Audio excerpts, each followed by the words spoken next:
My voice ప్రవాస తెలుగు బిడ్డల గుండె చప్పుడు. My voice channel, power of Telugu. నమస్కారం, మై వాయిస్ ఛానల్ ప్రేక్షకులకి స్వాగతం. ఈరోజు మనం చూపించబోతున్నాం థానే పోచమ్మ బోనాలు. థానేలోని జానకిదేవి మందిరాన్నే ఇక్కడ తెలుగు ప్రజలు, తెలంగాణ ప్రజలు పోచమ్మగా కొలుస్తారు. దాన్నే మనం ఈరోజు మీకోసం స్పెషల్గా చూపించబోతున్నాం. జానకాదేవి అని పోషమ్మ రూపంలో కొలుచుకుంటాం ఈ దేవిని. బోనాల పండుగ చేస్తాం మా తెలుగు సేవ మండలి. ప్రతి సంవత్సరం కంపల్సరీగా ఇక్కడికి జానకి దేవి దగ్గరికి వచ్చి మా తెలుగు సేవ మండలి తరఫున పండుగ చేసుకుంటున్నాం. ముంబైకి ఆనుకొని ఉన్న థానే నగరంలోని పోచమ్మ ఆలయం పరిసరాలు నిజంగా మనకు ఊరికి వచ్చినట్టు కనపడుతుంది. పచ్చని బయళ్ళతో, వర్షాకాలం కాబట్టి ఆషాఢ మాసంలో ప్రతి సంవత్సరం ఇక్కడ దేవుణ్ణి కొలుస్తారు. ఇది పోచమ్మ ఆలయం, జానకిదేవి మందిర్గా పిలుస్తారు. కానీ ఇక్కడ ఇది పోచమ్మ దేవాలయాన్ని ఎలా నిర్మించారో చూడండి. ఇక్కడ ముఖ్యంగా తెలుగు అర్చకులే గతంలో ఉంటారు. వారి కృషితోనే ఈ నిర్మాణం జరిగింది. అందుకే ఇక్కడ తెలంగాణ ప్రజలందరూ ఇక్కడ ప్రతి సంవత్సరం ఆషాఢ మాసంలో బోనాలు తీస్తారు. కోళ్ళు, మేకలు, తమ జంతువులను కూడా ఇస్తారు. నిజంగా ఇప్పుడు మనం మందిరానికి చేరాం, చూడొచ్చు ఎంత అందంగా ఉందో. మనం ఇప్పుడు పోచమ్మ మందిరం లోపలికి వెళ్తున్నాము. అదే జానకిదేవి మందిర్గా కొలిచే పోచమ్మ దేవి మందిరం లోపలికి వెళ్తున్నాము. ఇక్కడ థానే తెలుగు సేవా మండలి ఆధ్వర్యంలో ఈరోజు బోనాలు తీస్తున్నారు. వాళ్ళను కూడా పలకరించి వాళ్ళు ఏ విధంగా చేస్తారు, ఏంది అనేది తెలుసుకుందాం. ముఖ్యంగా మనం ఈ మందిరం గురించి చెప్పాలంటే థానే నగరంలోని శాస్త్రీ నగర్లో ఈ ఆలయం ఉంది. శాస్త్రీ నగర్లో ఇక్కడ థానే తెలుగు సేవా మండలి వాళ్ళు చూడండి, మనం బోనాలు ఎత్తుకొని వస్తూ ఉన్నారు ఒక్కొక్కరుగా. ఇప్పుడు మనం చూద్దాం.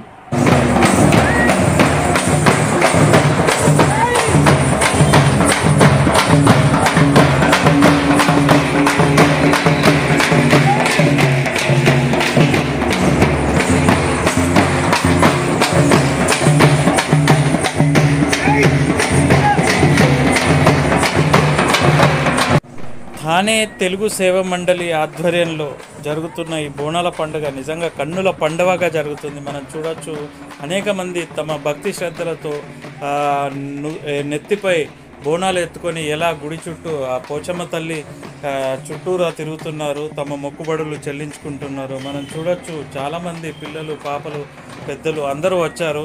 ఇలా వీరందరూ ప్రతి సంవత్సరం గత 13 ఏళ్ళుగా ఈ ఉత్సవాలు జరుపుకుంటున్నట్టు మనకు చెప్పారు. మనం చూస్తున్నాం ఇక్కడ ఆ పోచమ్మ తల్లికి బోనాలు అన్నీ తీసుకొచ్చారు.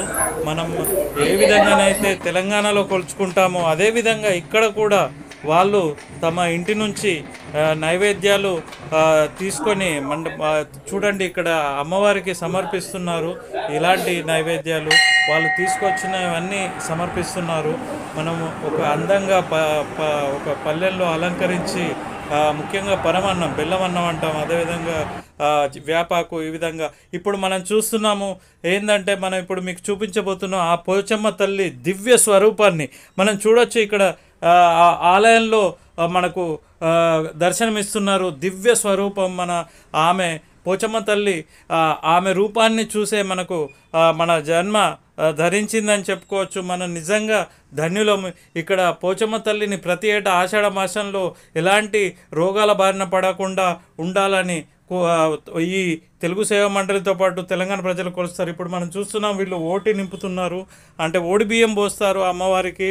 అదేవిధంగా ఇతర మొక్కులు చెల్లించుకుంటున్నారు. మనం ఇక్కడ చూడొచ్చు ఏ విధంగా వాళ్ళు ఆ పూజ ఆ అర్చకునికి ఇచ్చి చూస్తున్నాం. మనం తమ ఇంటి నుంచి తీసుకొచ్చిన నైవేద్యాలతో పాటు ఇతర సామాగ్రిని అమ్మవారికి సమర్పించి తమ మొక్కులు చెల్లించుకుంటున్నారు. అదేవిధంగా అందరి జీవితాలు ఎలాంటి అనారోగ్యాల బలకుండా అందరినీ చల్లగా కాపాడాలని ఆ దేవుణ్ణి కోరుతున్నారు. సమృద్ధి చెవో బర్బరటి శ్రీ జానకాదేవి మాతృ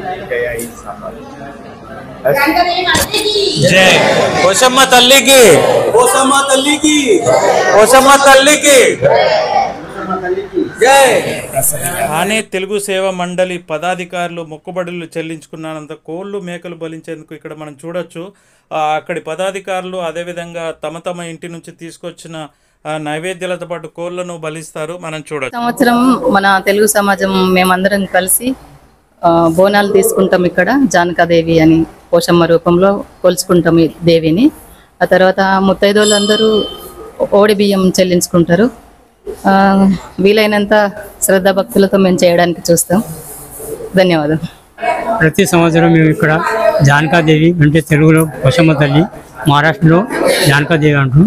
వారు మేము ఇక్కడ ప్రతి సంవత్సరం ఇవాళ దగ్గర 10-12 ఏళ్ళు ఇలా మేము ఇంటికి వచ్చి బోనాల పండుగ చేస్తాం.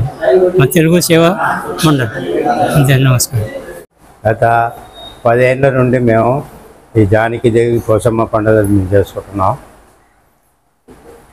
ప్రతి సంవత్సరం కంపల్సరిగా ఇక్కడికి జానకీదేవి దగ్గరికి వచ్చి మా తెలుగు సేవా మండలి తరఫున మేము పండుగ చేసుకుంటున్నాం. అదే విధిగా ఈ సంవత్సరం కూడా ఇక్కడ జానకీదేవికి మా తెలుగు వాళ్ళందరం వచ్చి పండుగ చేసుకుంటున్నాం. నమస్కారం. థానే లోకమాన్య నగర్ నుంచి మేము ప్రతి సంవత్సరం తెలుగు సేవా మండల్ తరఫున పోషమ్మ బోనాలు తీస్తాము జానకాదేవి టెంపుల్లో. ప్రతి సంవత్సరం చేస్తాము.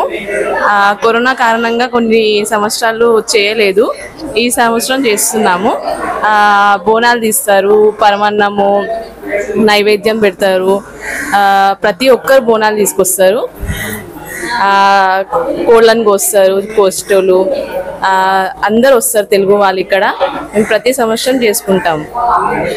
నేను ఇక్కడికి గత 5 years నుండి వస్తున్నా, కానీ ఇది ఫస్ట్ టైం నేను బోనం తీసుకొచ్చిన. నాకు చాలా మంచిగా అనిపించింది. నెక్స్ట్ ఇయర్ నుండి కూడా తీసుకురావాలని నేను అనుకుంటున్నాను. మీరు తెలంగాణ నుంచి వచ్చారు కదా, తెలంగాణలో ఇక్కడ ఏం తేడా కనబడుతుంది? ఏంది ఎట్లుంది? సేమ్ తెలంగాణలో కూడా ఇలాగే బోనం తీసుకెళ్తాం ఇంటి నుండి, ఇక్కడ కూడా సేమ్ ఇంటి నుండి తీసుకొచ్చినాము. తెలుగు సేవా మండలి తానా వేస్ట్లో తెలుగు సేవా మండలి ప్రతి సంవత్సరం పోషమ్మ బోనాలు చేస్తాము. మళ్ళీ బతుకమ్మ పండుగ కూడా చేస్తాము. ఓకే, తెలుగు ఒకటి చూపించడానికి, ఒక మంచి ఐక్యత ఉండటానికి ఇది ఒక మంచి అవకాశం అందరికి కల్పిస్తాము. అందరం కలుస్తాము. हम हर साल तेलुगु सेवा मंडल की तरफ से श्री जानकादेवी मंदिर में हम हर साल आते हैं. पिछले साल हम लोग जो कोविड हुआ तभी हम थोड़ा गैप कर गए, नहीं तो हर साल हम तो खाना वाना बना के सब पूरा फैमिली के साथ बहुत बड़ा कार्यक्रम करते थे. सिर्फ कोविड के कारण हमने थोड़ा गैप किया, लेकिन हर साल हम ये कार्यक्रम करते हैं और श्रद्धा भक्ति के साथ हम कार्यक्रम करते हैं. पहले हम बचपन में तो हम पूरे फैमिली के साथ यहाँ पे खाना वाना बनाते थे, लेकिन अभी ट्रस्ट ने बंद कर दिया. यहाँ से बाहर थोड़ा सा प्रॉब्लम हो रहा है हमें खाना बनाने के लिए. बस ये हर साल भगवान हमको शक्ति दे, फैमिली हमारा सुखी रहे, यही बस जानकादेवी मंदिर से प्रार्थना है. धन्यवाद. పోషమ్మ తల్లి మొక్కుల గురించి వచ్చినాము. మేము అందరం కలిసి కూడా మన దాన్ని ఆనందంగా ఉంచుకోవాలి, సుఖంగా ఉంచుకోవాలి, దేవునితో కోరుతున్నాం. మనం ఇప్పుడు చూసాం బోనాల పండుగ. ఇప్పుడు మనం తెలుగు అర్చకుని గురించి చెప్పబోతున్నాం. ఆయన రామ్దాస్ బాబాగా ఇక్కడ పేరొందారు. చిన్న ఆలయం ఉన్నప్పుడే ఆయన ఇక్కడికి వచ్చి అనేక సంవత్సరాలు, సుమారు 50-60 సంవత్సరాల పైన ఇక్కడ పూజలు చేశారు దేవిని. ఆయన ఒక్కడే ఉండేవారు చిన్నగా ఉన్నప్పుడు. ఇప్పుడు ఇంత పెద్దగా మందిర నిర్మాణం జరిగిందంటే ఆయన కృషి ఎనలేనిది. అందుకే ఇక్కడ ఆయన విగ్రహాన్ని ఏర్పాటు చేశారు. ఆయనే మనకు ఫైల్ ఫోటో దొరికింది. నిజంగా మనం అదృష్టంలో ఆయన చేయబట్టి ఇక్కడ తెలంగాణ ప్రజలు ఈ విధంగా వచ్చి తమ మొక్కుబడులు తీర్చుకుంటున్నారు. ఈ వీడియో మీకు నచ్చినట్టయితే తప్పక షేర్ చేయండి, లైక్ చేయండి, సబ్స్క్రైబ్ చేయండి. మీకోసం మరొక ముంబైలోని పోచమ్మలు తొందరలోనే అందిస్తాం. ధన్యవాదాలు. Thank you.